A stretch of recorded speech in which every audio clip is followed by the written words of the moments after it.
CMHC just came out with a study that prices are not going to go back to the same way they were before. Now, I'm not an expert. I don't know. It's my third recession. But I'm always being asked, how should we get prepared for the time after everything opens up again? And I'm going to tell you, since you mentioned Israel, Israel is opening up right now. And Israel and Toronto had something very interesting in common. The market was very strong before this all started. I believe that February, January, March were very, very strong. And it's very interesting because everything stopped immediately. And I don't know if Israel is a case study, but I'll tell you what's happening now. And my wife is in the real estate business here. The market within a week, as soon as they said it's going to be open up, the phone did not stop ringing. And I always say life is very strong. People are getting divorced, maybe even now more than they're sitting at home. People are getting pregnant, maybe now more than they were sitting at home. But life goes on. People are relocating and moving and working, and some of them are lost a lot of money. And our phone does not stop ringing. So I believe when people ask me, how do you prepare for the day afterwards? I always say, and I said it also last month, now is the day now is the afterwards. This is now. We're getting now more deals. Jeffrey, is it true? Are you getting more deals in Forrestal? I believe it's happening right now. I don't know if you want to share some stats. We cannot hear you.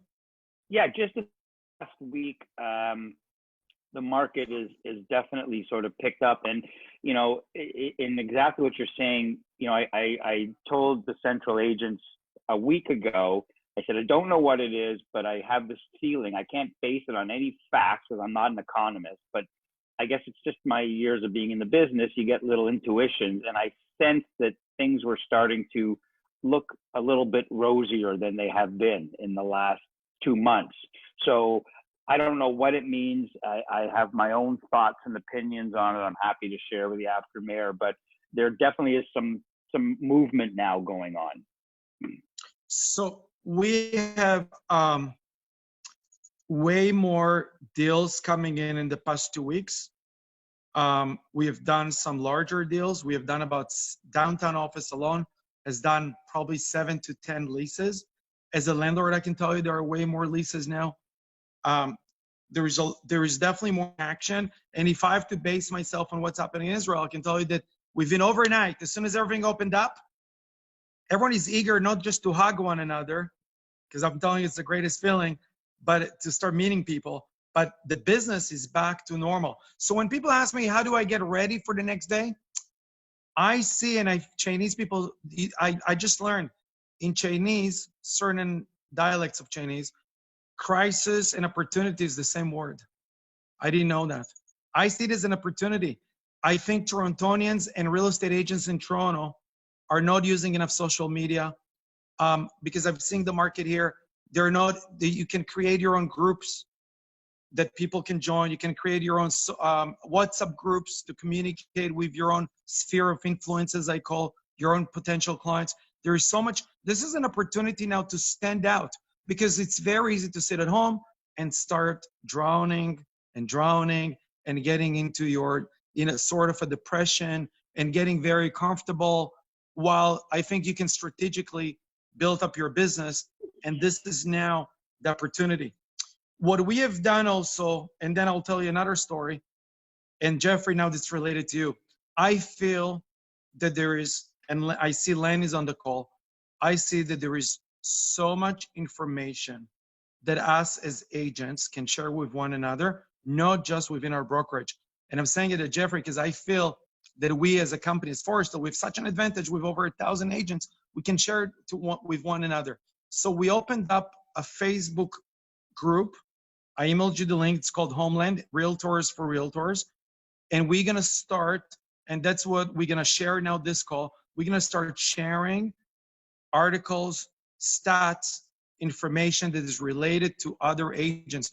I'm telling you also personally that I believe it's going to, and it's proved itself here, personally, I believe it's also going to help us brand ourselves and recruit agents. This is, but most of all, if you're part of this group, now you can start, there is so much wealth of information. that is so specific to our industry, it'll be great that we all can share. So not just us, the admin people will share, everyone can share. And hopefully, I think we just started activating this page today. We have about 100 agents that joined. In Israel, we did the same. So it's based on our experience. We have 1,300 agents that joined in 1 month. So we're going to try to do the same. I have to say about something else that is happening now, which is a little bit less related. We're all residential agents, but if you are dealing with commercial right now, the world has changed. I never even knew what Zoom is. There are different technologies I didn't know exist. This is here to stay. I feel as the Corona was an amplifier and speed up our time. What I mean by that, some technologies that were probably going to be used in 5 or 10 years are now, because of the Corona, have been used in 2 months. We're going to start having Zoom meetings all the time because people like Andrew Dunn were always telling me, oh, I'm too busy. I don't even bug him. I'm busy. I cannot come to a meeting. But now that we use technology, we can use it. Why do I say that? I think the business sectors, retail sectors, are going to be affected dramatically. If you ask me where there is an opportunity, I believe now, and I know already, I feel it. Landlords, retail owners, retail stores, office buildings, offices, this sector, whether you're a landlord or a tenant, is going to be mobile. I know for a fact, just from friends, many companies are planning to cut back, not just in the amount of people that are working in the company, but also in the amount of people that are going to start going to the office. This has taught us so much. So if you are looking at opportunity, commercial real estate, huge opportunity. And I'll tell you something related to me, but it's a good story to learn from it. We did a deal in our office with Chris. I don't think he's on the call. He's a commercial agent. We did a deal on 463 Rogers Road. We did a deal a few months ago. I don't see Chris. It was a crazy deal. 463 Road. Why is it a crazy deal? We did it 6 months ago. We had 4 stores and 4 apartments. And Corona starts. And every time we do a deal, no matter how many years in the business, and I think Vicky will tell you the same, Len will tell you the same, Jeffrey will tell you the same, every deal you learn something. We bought this property and we were sure we're getting a great deal. It was off the market. And myself and Chris were the brokers. And Corona started. And all the stores are closed. But we bought this building for $1.5 million, and you're buying something where everything is closed. Nobody's paying rent, maybe. That's very scary. And I have to tell you something. To me, the scariest part about our time and why I think it's changing is the uncertainty. Because right now, the reason the markets are go up or down is the uncertainty factor. And why do I think that Toronto now is going to go back and maybe back to normal? Because there is already a talk. Ford talks about get ready. Restaurants are opening for takeout. And the message is get ready. It's opening up. Like, I'm not going to be shocked if next week they'll tell us, here is the date, everything is back to normal. So the uncertainty factor was very big. We closed 2 weeks ago. Now, let me ask you a question. I know most of you are on mute. Are you allowed, if you have a deal and you give a deposit, are you allowed to cancel the deal? It's a firm deal. And the answer is you cannot cancel the deal. And then my next question will be, Sue wrote, no, of course not. We're committed. So we have a deposit. We're committed. We need to close the deal. Time is coming up. Mortgages, by the way, are super difficult. There are oil tanks in the basement. We're hoping that for the price that we're getting, it still will be a good deal. And everyone is sweating. Let me ask you the next question. Are you allowed to ask for a delay of the deal? And the answer is you are allowed. So we contacted the sellers and we asked them, can we please, because of times, delay the closing because we are unable to finance it right now. We realize the stores are closed. And thank God, I have to tell in commercial deals, I've learned a big lesson in the past. Let me tell you that one of the biggest tips I've learned. You always need, and then I'll go back. So sorry if I go off topic a little bit. You always need to have a very strong toolbox with you, and I'll go back to it. A toolbox, what I mean by that is surround yourself with professionals that help you. And I did one smart thing. I sent the offer to a lawyer. And when we got the deal done, my lawyer included one clause. And the clause was that the seller confirms that everyone is paying rent. So until the days of closing, everyone is paying rent. And we thought, okay, they're closed for 2 months. We just closed last week. For sure, somebody does not pay rent. Thank God. Guess what happened? 2 weeks before closing, we get a confirmation from all the tenants, everyone is paying rent. Shit, we need to close again. So we call the sellers again. Guys, we cannot close. So they offer us 60 days delay, but with some penalties, expenses, and additional deposit to be unrefundable. To make a long story short, we did close. We had to go with private money, but it was a very big lesson to learn. One is because we involved the lawyer about, even though it didn't work for us. And two, how much the market, for years and years, all my life, I was always a risk taker. Everyone was telling me, be ready for a rainy day. And I never took it as seriously. And I think I've learned now the biggest lesson, because this is the rainy day that everyone was talking about. This is it now. And this was the big lesson. Always use your toolbox, surround yourself with professionals, always be ready for the rainy day. So back to my discussion. I know that Lean added, I don't know how you look at it technology wise. Lean added a comment, something about a COVID clause. I'm not as familiar. Jeffrey, maybe you want to elaborate about the COVID clause? Now, which so we have sent out from the main office, like some clauses that you can use. The clauses basically are just saying that in the event that, you know, it can't close on the day because of reasons of COVID, then it can extend to the next day or whatever, or the next available day.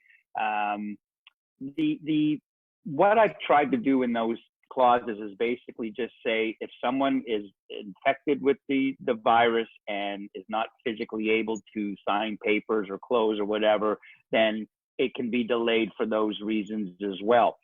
The one clause I stayed away from, which I'd seen in a bunch of other brokerages things, was that the deal could be mutually terminated, okay, if COVID was a reason. And I absolutely refuse to have that in any offer, because we have no right to make that kind of concessions or decisions for our clients.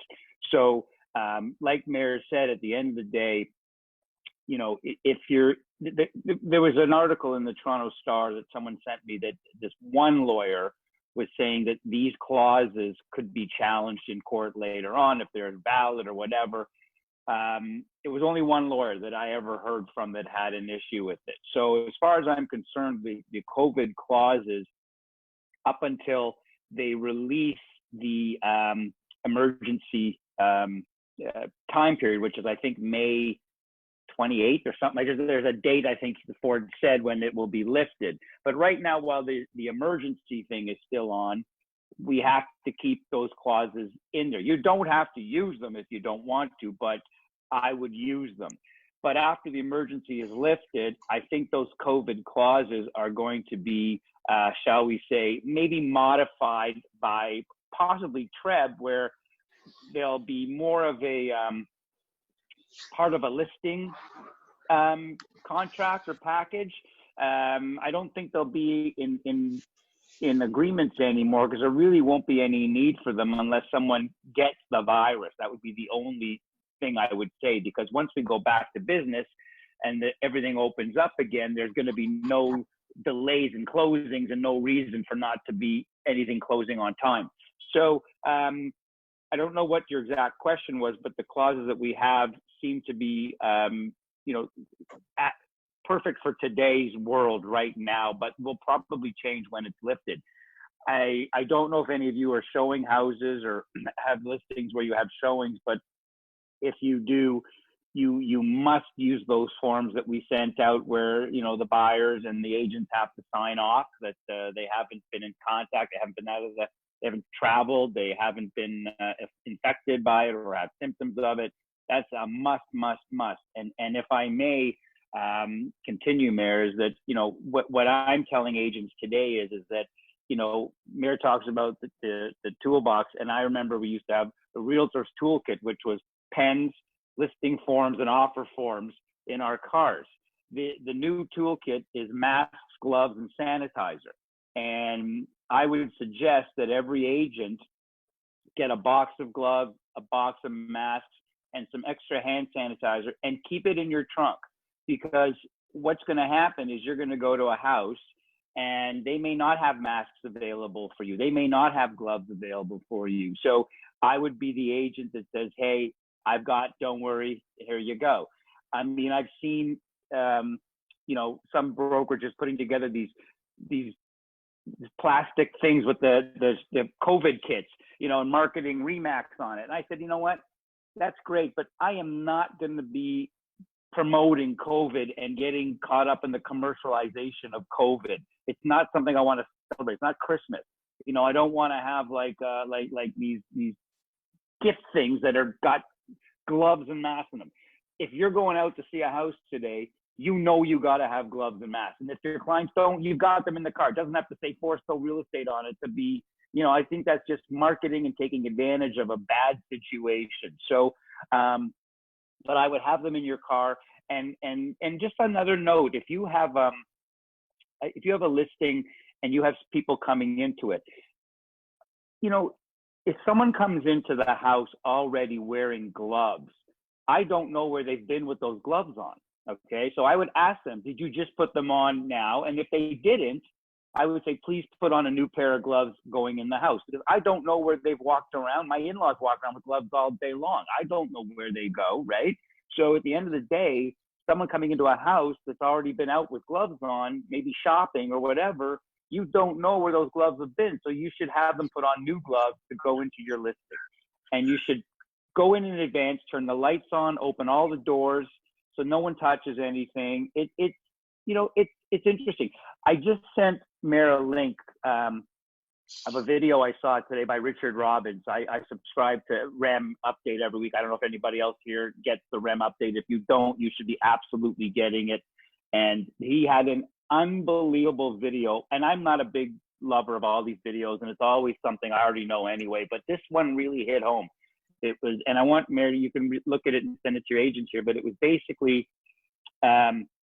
what was real estate like before COVID? What is it like now? And what's it going to be? And just like Meir was saying, his focus was, even after this is over and after we have now gotten past that, you know, we can hug and whatever and shake hands or whatever we can do again. He said that the real estate world is going to be a combination of yesterday and right now in the future. So in other words, you may not be jumping into a car with a buyer and showing them 10 houses. You may show them virtually online. You'll be doing Zoom meetings, sharing your screen with your presentation to a potential seller. And then if they like you, you'll meet with them, or they'll, you know, it'll be technology first and then physical after. And you may show 10 houses virtually and your buyers say, you know what, I like those two. Let's go see those two instead of going to 10. So it's going to be a different way of doing things. And the funny thing is, Meir, you hit it dead on, like, because I've done presentations where to all our offices, and I may have even said it to you guys, where I said, I can't tell you what it is, but I really feel when my grandchildren are buying real estate, it's going to be a totally different way than the way it's done today. I had no clue that day was now, where things are going to shift, and all of a sudden. So I'm going to tell you one thing that's really important. If you do not adopt or have not adopted already to what is going to be, you're basically out of the business. I can tell you that right now. This is, if you have not learned or you have not followed what's going on. And the best thing that Richard Robbins said today, which I've been in this 37 years, okay? I can walk into a listing presentation without anything but my brain. And I can win that listing presentation because I've just done it enough times that I know what to do and say, okay? And I know how to read people. At the end of the day, the best thing I learned from this video was he said, you have to practice this. So you have to go on a Zoom call with your kids and practice presenting them like you're doing it. Just don't practice on the customer. Learn how to share your screen. Learn how to create a presentation online. Learn how to do all these things and do it now, because your first meeting could be in a week from now, and you don't want to be sitting there on a Zoom with a potential client going, just a minute, let me find the button that you want to be like ready. So, and me, I said, you know what? I'm starting today to get Zoom my kids and learn how to share screens and learn how to present things, because I want to be ready, because that potential seller will now, because of the technology today, will email me and say, hey, Jeff, we're thinking of selling our house. Would you mind setting up a Zoom meeting? And let's go start with that. They may introduce that to you, and you'll go, oh, a Zoom meeting. Okay, how do I do that? How do I schedule it? How do I do all this stuff? So you better be ready, because if you're not ready, they'll move on to the next one who's ready. So, and I'll tell you something, in the last 2 weeks, I've spent more time reaching out to younger top agents at other brokerages and picking their brain, just like the way they picked my brain when they were young in the business and they picked my brain. I'm picking the younger ones' brains now. And I'm saying, help me with this marketing today. Help me with this social media. Help me with this stuff today, because I'm not their competition. They're in a whole different price bracket. They deal with different clientele than I deal with, but I want to know what they know. So I've been reaching out to these younger agents, one of them from Royal LePage, one of them like from Bosley. Like I'm talking to them just like when I would say in my 40s or late 30s or 40s, I would have these 25, 30-year-old young agents call me up and say, hey, can I take you out for a coffee? I want to pick your brain. And I would pick a few and say, yeah, let's go, and I would just tell them my experience in real estate, because I knew they wanted to learn. So I'm doing it now with the younger people. And so what I'm trying to tell you is, the lesson here is, if you haven't spent the last 2 months restructuring your business, you're too late to the party. I'm just telling you right now, I don't mean to say it harshly, but you are, because what every agent should have been doing for the last 2 months is getting ready for when this is over. And if you're not getting ready by just looking at MLS every day, that's not getting ready. Getting ready is, what do I got to do when I get out of here? How am I going to be different? What's going to make me different? What do I need to know going out of here? If you haven't been doing that every day, like at the end of the day, again, I started working on like a CRM. I've been pulling things out of my head for the last 35 years. Everything's been done from my brain. I never worked on a CRM before, but now I'm working on them. I'm trying to learn it and trying to like do the things that I probably should have done 20 years ago, would have made me even a better agent, but I didn't. So now I'm doing them, because you know what? I've had time to learn more during this time. Instead of just sitting back and waiting for this to happen, I've been learning and taking advantage of it. And like Meir said, listen, the easiest thing in the world is to be a wallower. Wallowers there's plenty of them. It's an always empty bus. You can get on that bus of wallowers. There's always room for another wallower. Everyone likes to have another wallower to talk to and wallow with together. It's the winners that are the few, the ones who will come out of this and go, man, I got a whole new approach on this business, and I'm going to do it this way. And you're going to be a winner because you're ready for it. So that's my advice. I mean, have a look at this link that I sent Meir. He'll send it out to you guys. It's a fabulous video. It's 5 minutes, but the way he says it, it's right to the point. And just so you know, like I wrote an article. I write a lot of articles in RAM, and my last one was basically about what I just said, being ready for when this pandemic is over. And I kind of equated it to racehorses. Okay, when you go to a racehorse, I mean, I don't go to horse racing, but you watch on TV, the horses get into that thing, right? The truck with all the gates, right? Now, if you see the horses in that gate, they're not sitting around sipping coffee and just relaxing and waiting for the gate to open because they're going to have a leisurely stroll when the gate opens up. They are bucking and moving and jostling. They can't wait to get out of there. Those are the winner real estate agents, the ones who've been just working and working and working and ready to go when the gate opens. The ones who have been, oh, this is great. Okay, I'll call someone maybe once or twice and that'll be the end of it. No way. And if you haven't been doing this, you still have some time before we really get back into business, but it's coming quickly. I can tell you that is I've been telling agents, forget about soliciting new business right now. Solicit your old business. You should have been contacting your clients from the past. I've gone back 20 years to people and contacted them. Unfortunately, I found out some sad story. One of them, the husband died, and like things, but we talked. And because this is a time when people want to hear from you. They want communication, so no one's going to slam the phone down on you and say, where have you been for 20 years? They're not going to do that. Oh, it's so nice to hear from you. How have you been? How's your family? How many kids you got now? What are they doing? It's just communication. I'm not saying, hey, I want your business when this is over. I'm just reaching back to people that I obviously meant something to at one point in their life. So you should be reaching back to your clients. Maybe if you're new in the business, reach back to them again. If you've been in the business 5-10 years, go back 10 years, find those people, talk to them, like that's just what I've been doing. And it's been very, very positive because I don't feel for 1 minute that I'm anywhere behind where I was when COVID started. The only thing I'm behind in is financially, because obviously we're not doing much business, but mentally I'm still up to the same level. I'm ready to go. Like I don't need to catch up on anything. So that's my little spew on that. Jeffrey, I'm so happy you joined us today, by the way. Can I add a few things? Hi, guys. Hey, Leonard. So I like how Jeffrey used the word, what is it called? Wallower? Is that what you said, Jeffrey? Yeah, wallowers. Yeah, I don't even know what that word means, but I just call agents waiters. They're waiting, constantly waiting for something. What are you doing? Oh, I'm waiting for this, I'm waiting for that. And I think that's a big problem in any sales-driven industry, that if you're seeing yourself or you're feeling like you're waiting for the COVID to end, or if you're waiting for this to happen or that to happen, then you should be doing more. That was my spin. Now I have a question for you, Jeffrey. If there's a clause, so the delta right now is the tenant. In like many transactions in basement apartments and in triplexes and fourplexes, there are tenants.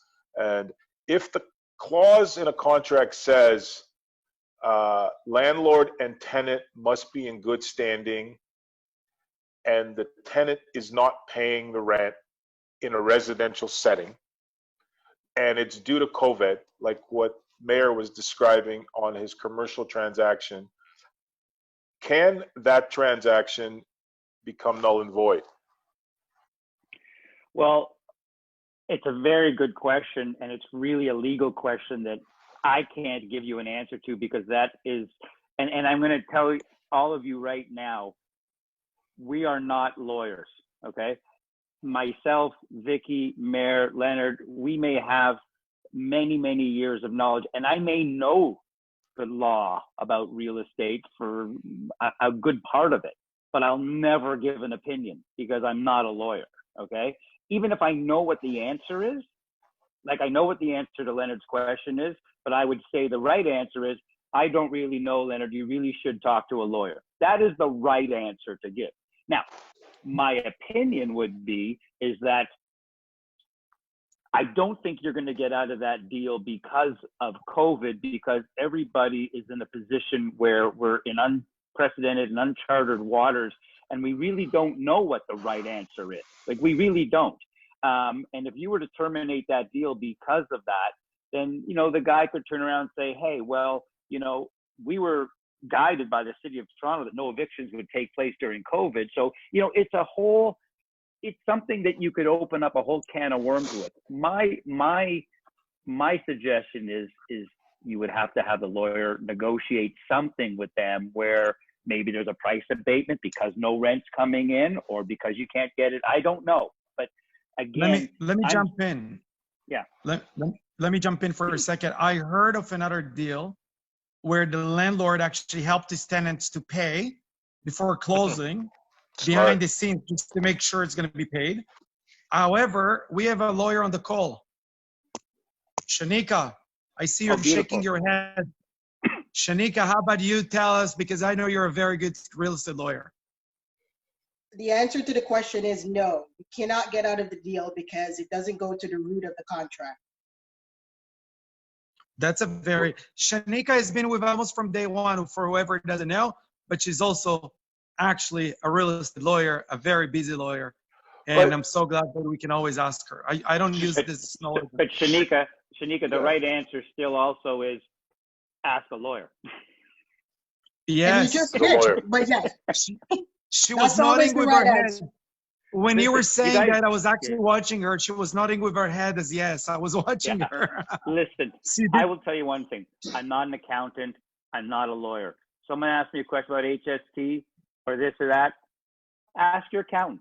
Even if I know the answer, I'm not telling them anything because whatever I say is going to get completely misconstrued. That's why even small items, like if you have someone that is like, let's say they're looking to buy a house and they want to do a renovation and they say to me, hey, can I add this onto the house because the neighbor has it? Can I do this? I go, call the city or call an architect. I'm not calling for them because if I call and I tell them something, they're going to take what I said and make it what they wanted to hear. So if they go right to the source and go, okay, my architect said I could, or the city said I shouldn't have a problem, I'm good to go ahead. Great. You know real estate, you don't know zoning laws, you don't know accounting laws. No, I understand. So hold on, Shanika, you've come back with a very smart answer. How do we make a contract where the tenants paying the rent go to the root of the contract?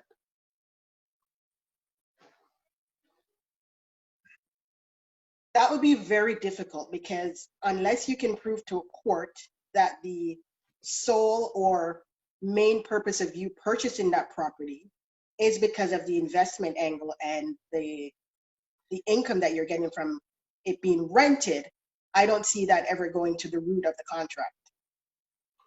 Well, look at if it's a residential property that just so happens to have an accessory unit that you can benefit from, I don't ever see that going to the root of the contract. So what you're saying is it doesn't matter if it's COVID or not, that's not something you can use to get out of a contract. Depending on the wording, but yes, generally speaking, yes. And I should preface that by saying I'm not giving legal advice. Yeah. Because my deals mostly are income properties, and either someone is moving in or someone's buying it purely on a cash flow basis. And we do put in a clause that to the best of the seller's knowledge, the relationship, I don't have the exact words, is in good standing between landlord and tenant, and that the tenants are paying the rent. And it's shocking to me that someone can just get out of that and say it doesn't go to the root of the contract, and then the new buyer inherits issues.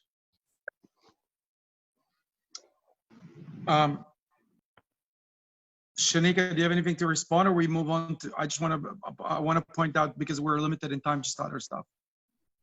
Leonard and I can talk offline. Okay, it's important for us to understand. Yeah. I'll make one comment. I'll make one comment though. The way I have to make, and then we can go to other points. The way my lawyer worded it, and I can look at it back again, was that if the tenants were not paying rent, nobody knew COVID is coming. But if the tenants were not paying rent, we could have gotten out of the deal. It was written that way. Now, I can find the rule, but it was very interesting that he even did it because nobody knew it's happening. I want to touch on a few points that Jeffrey, once again, I'm so happy you joined. Few points that you touched. We're professionals, and as professionals, we need to be respectful. I truly believe that when we come to a property, whether it's tenants, sellers, no matter what it is, a meeting, when we come with a mask and gloves and we come protected and we are respectful and professional. And I feel that if we don't do that, we don't respect ourselves or our clients. I touch on it all the time. I feel it's super important that Jeffrey brought it up. And another point that Jeffrey brought up, which is very interesting. I tend to talk to young agents as well, and partially because I feel like I'm losing the sense of what's going on. I don't even know what TikTok is right now, and this is my next project to learn what TikTok is. So I feel like we need to be on top of technology, but also, especially now in COVID time, to be remembered. And social media is a very easy way for us to be remembered when everything ends up. We hopefully will be out there. And Jeffrey said we should call our database and maintain our database. But with social media now, you can reach hundreds and thousands of people and maybe even pay for that just by strategically focusing on the right elements. That's about what I had to say. Anything else or any other questions we should talk about?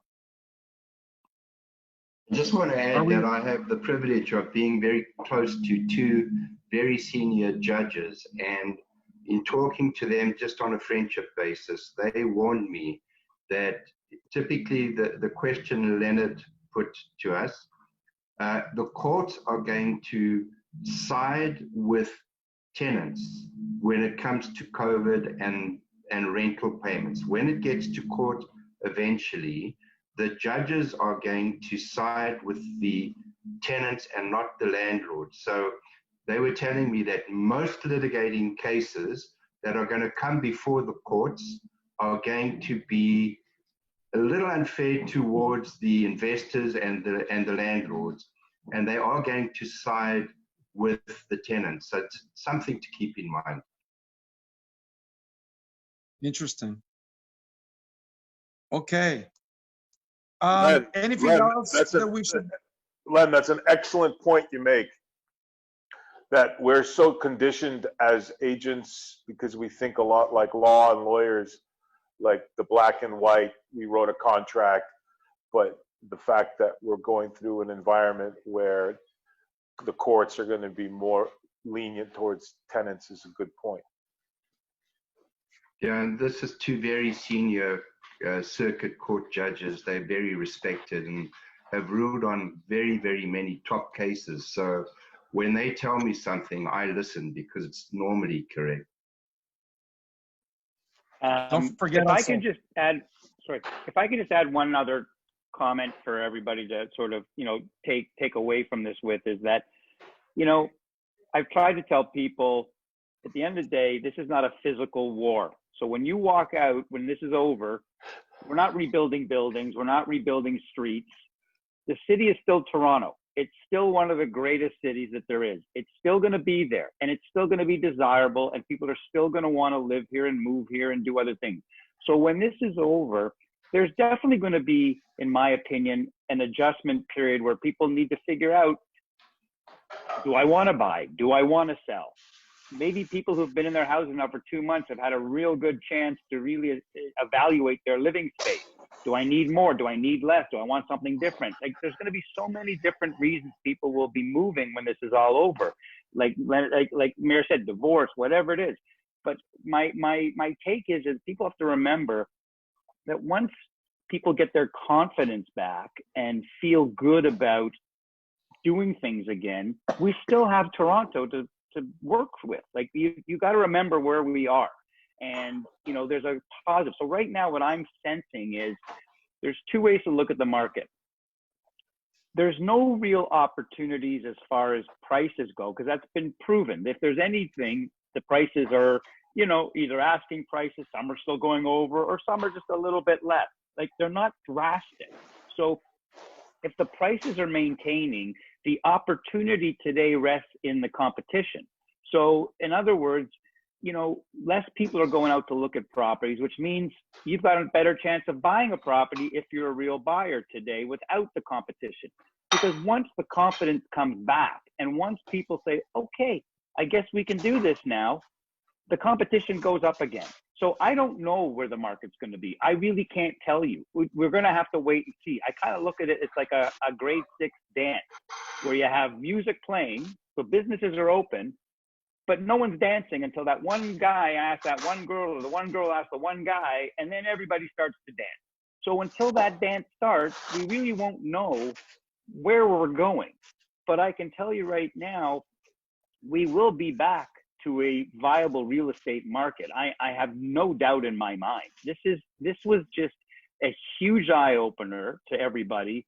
It's like, I read the business section in the Globe today, and it's depressing. This one's broke, that one's bankrupt, this one's that, 3 million jobs lost. It's all it is depressing, right?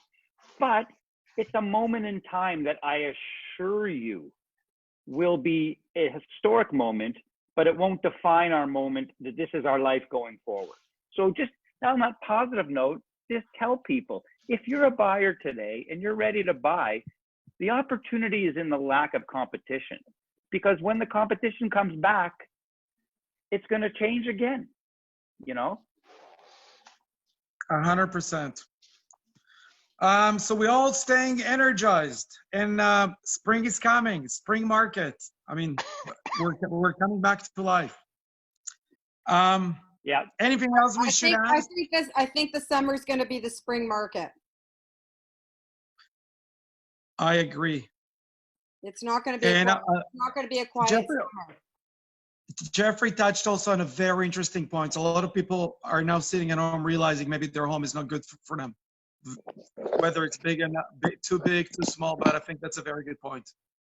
Yeah, you'll see that. You'll see, you know, or like who was it? Goldilocks realized something was just right. Maybe they say this is perfect. We don't need to move ever. You know, who knows? We also might start to see a lot of power of sales. Because if divorces. Power of sales and divorces. If the bank's relief system stops soon and the casualties of war were worse and people lost their businesses, then they may not be able to hold on after the relief stops. And that's a good point, because that's why I'm saying it's a wait and see period. Like, the next 3 to 6 months are going to sort of dictate, you know, what's happening. So, but we can't really get a gauge on the market fairly until everybody's out in the open again. Like, even appraisers right now, they're evaluating houses based on January, February, and beginning of March sales. There's no such thing as a COVID market. They're not basing an evaluation on what they think COVID might do to the value, because they can't, right? So they have to take the factual value. So that's what I'm saying. You know, there's no variations from the prices that we've had that have been anything drastic. It's just the activity. Yeah, Jory just made a good point that we might start to see more creative deals being made where there's vendor takebacks and, you know, things that we haven't seen historically in the past, that the sellers might have to get really creative to motivate the buyers to actually pull the trigger. You know, that will put the young agents out of business. They don't know how to do the VTBs. Yeah. Do you guys think we lived with them for years? Do you guys think open houses will come back this year, or? No. I think so. This year, that's 6 months. I don't think they'll come back in the way that you know them to be. They'll probably be scheduled open houses, like almost like intervals of time. You know, I'm there from 2 to 4, but you know, you can, you know, you remember the one at a time because you didn't want too many people in. That's going to be almost mandatory. You know, no more than 2 or 3 at a time. Even buyers today, you can't go in a house more than 2 people, and they have to be the buyer, right? So the open houses will have some limitations too. I think what we should all be learning, what I want to learn now, is this live stream open house thing. Has anyone ever done one? Does anyone know about them or have done one? Yeah, I've done one. I've done one. How do you do them? And you get any feedback? Like, do you get anyone watching? Like, is it worth the time? My boss, that's the office. I've been doing virtual tours for so long with 3D and Matterport and all that stuff. And at the end of the day, people have to see the house. No one's going to buy without seeing the home. So I don't know. I tried it just for fun. I think it got about 28 visits, but it doesn't help you sell that. It helps you get interested parties. It might help you get them closer to telling you whether they actually are serious or not, but it's kind of faddy, I think. If there's only one offer though, you can always make it like conditional on a buyer inspection, right? Like agree on a price virtually, and then that buyer gets to go through the house once. Yeah, if you're not dealing in a multiple situation. Yeah, if you're not. It's interesting because an agent had an offer on a multiple property, and they hadn't seen the house. These people, and in the actual listing, it said offer to be conditional on physical viewing, which means they wanted it set up virtually for multiple offers, and then you could see it when you wanted. Well, someone came and bought it basically without seeing it, just bought the house. Okay, they came in with a firm offer, no conditions. So the agent says to me, he goes, "Isn't that a violation of rules?" And I go, "No. What's the difference if you have a multiple offers and you have a condition on a home inspection and one's firm? Just because they tell you to make it conditional doesn't mean you have to make it conditional." So the guy bought it sight unseen, and I said, "There's nothing you can do." He bought it firm, so that's just the way it is, Very interesting. Guys, was great seeing everyone. And let's make it a habit. Queen, should we maybe put on everyone's schedules every Friday to have a call like this? Can we do that? And back to toolboxes, I'm going to talk to Queen about putting together also a list of a toolbox for our agents that we can use, for example, and different specialists.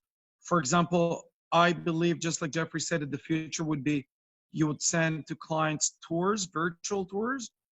That'll be very big, where there's technology now that you can walk through a space and clients will be getting those, and they will, instead of seeing 10 houses, they will choose which ones they want to see, and they'll eliminate their visits. Meir, I don't know if you saw the email from Costa, but basically the guy from Broker Bay, what he's been able to create is he takes these 3D tours, and he's created a capability now that you can, when you're booking a showing, instead of booking a physical showing, you can book on anyone who's got a 3D tour posted on their MLS site.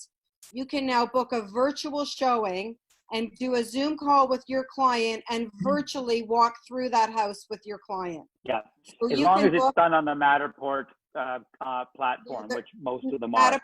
Yeah, there's another one I think that he's going to be allowing also. If you've never seen those, for our next meeting? If you've never seen one of those walkthrough tours, you're more than welcome to go to my website, jeffreywagman.com, click on the exclusive listing tab, and you'll see a couple of houses there that have the actual, so you basically walk through with your mouse on your keypad from your phone in your computer or whatever. You can actually, it has arrows, you can walk through the house, up and down stairs, and right into rooms, and circle yourself around. So if you've never seen one of those, you're more than welcome to go have a look. Right. Jeffrey also mentioned one quick thing I learned on a Zoom conference with a group of top agents, mainly Remax, yesterday. I was debating whether to buy my own Matterport or not, and because there's a Series 3 camera being launched in about 3 months. So I've been humming and hawing, but they were talking about the payback, because a Matterport right now is about $5,000, and the average price to do a floor plan and a Matterport is about $270 per shoot. So I'm actually ordering one for the office because it's very simple to use, and the payback's very quick. I thought I'd just mention that, because this is definitely technology for the future. Len, what is it exactly that you buy? Camera. You buy the Matterport camera, the tripod, and the case. And you need an iPad or an iPhone that works and coincides with the Matterport. But that enables your office. You make one, you take a struggling agent that's not doing too well, and you teach them how to do it, and they charge your agents $50 a shoot. It's still going to save you a ton of money. Wow. Great idea. Also, Jeffrey, you mentioned the newsletter that you're subscribed to. Can you repeat again the name? Yeah. So basically, if you don't know about RAM Magazine is our our trade magazine. RAM, yeah, real estate marketing. But if you go online and sign up for their weekly update, they will send you every week an update of like 3 or 4, major stories from their magazine, and they're actually the ones that they think are most pertinent to our weekly needs, and they're really good. They're really good little, either a video here or some comments here. And if you want, I can send you the link of all my my published articles in there. You can send your agents. They're actually some really good ones. The last one is about, what do we do after COVID? I have a great one called Confidence versus Arrogance, which is one of my favorite ones I wrote. It's a great article. It also there's a great one called Have You Paid Your Dues? It's mostly for like new agents who, think this business is just going to get handed to them because they got a real estate license. Kind of puts it into perspective for you. So I'll send you the link, Meir, and you can send it out to your agent. Sure. And by the way, if you send us your articles, we'll make sure to put it in our groups. Yeah, I'm going to send you the link with all the articles on them. Sure. I just got them today That's from them great. because I needed them. Yeah. Perfect. Well, thank you guys so much. Meir, when do you think you'll be able to travel? Not in the coming 2 months. So they haven't Not discussed that in like it. Israel at all about leaving or anything? Not until the end of June. Countries are closed. Okay. Until the end of June, at Okay. least for now. It's One of my very, clients is stuck there with you. Really? Do I know him? Yeah. You know Narit Galbo? Oh, yeah. Yeah, but her husband there. wants her to be. Yeah, her husband wants her to be stuck there. It's okay. I'm just joking. I know. Yeah, so she's stuck. I know there Narit really. I know them really. I Yeah. know them really well. Yeah, I'm totally. she's lovely. I figured you would. Yeah. I So, know them well. I'm friends with her husband. Yeah. Okay, good. All right. So thank you guys for having me on with you. And Thank you this so was much, great. Jeff. And my meeting pleasure. you. It's always enjoyable. Okay, Okay. thanks, Meir, Bye. for your pearls of wisdom. Thank you guys. Thank you, Jeffrey. Appreciate Have a it. good weekend, Okay. everyone. You too.